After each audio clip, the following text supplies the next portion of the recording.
Welcome back, everyone. It is Sunday, almost time for Meet the Press here on NBC in Colorado. Ahead of the show, we have Chuck Todd joining us to answer a couple of questions.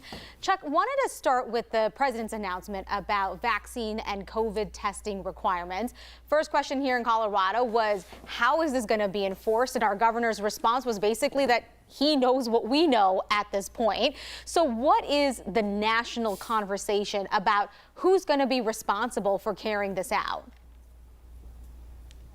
I think that's an important question, and there isn't a great answer for it yet. It is in theory, it will be OSHA that is that handles health and occupational safety issues, regulations in America. They have broad authority.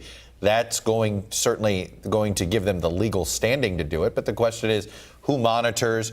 You know, some of this will probably come from within companies if there's violations and things like that. But I do think one thing folks should digest here with this decision by the president is that there are quite a few businesses that their leadership would like to enact a vaccine mandate. But there is a political divide, perhaps in their own company, and they don't want to look like they're taking sides. So to have the cover of the federal government saying you have to makes it easier to implement that. And that, to me, if that is indeed the case, and there are quite a few businesses in that category, does that have the impact on vaccines that the administration hopes it does? I think that's an open question as well. Yeah, we've definitely seen some companies making their stances pretty clear at this point in Colorado, too.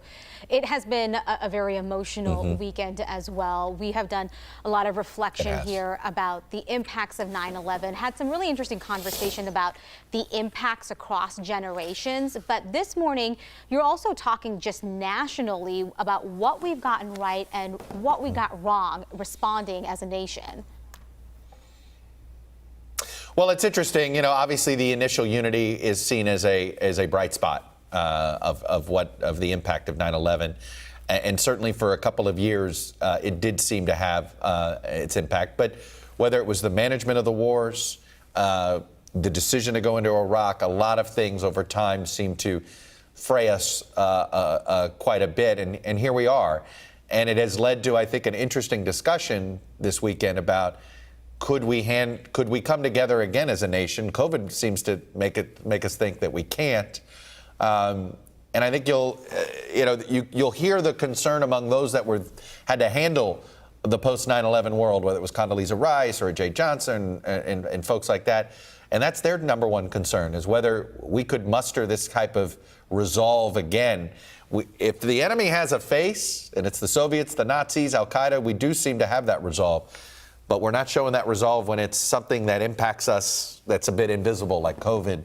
And of course, I keep wondering, if we can't manage COVID without letting polarization get in the way, how are we going to deal with the impact of climate change, which is inevitably going to be polarizing as well? Yeah, and yet again, another thing that is a little bit more elusive out there with real-time effects that we're already seeing. So I appreciate it, Chuck. Thank you so much.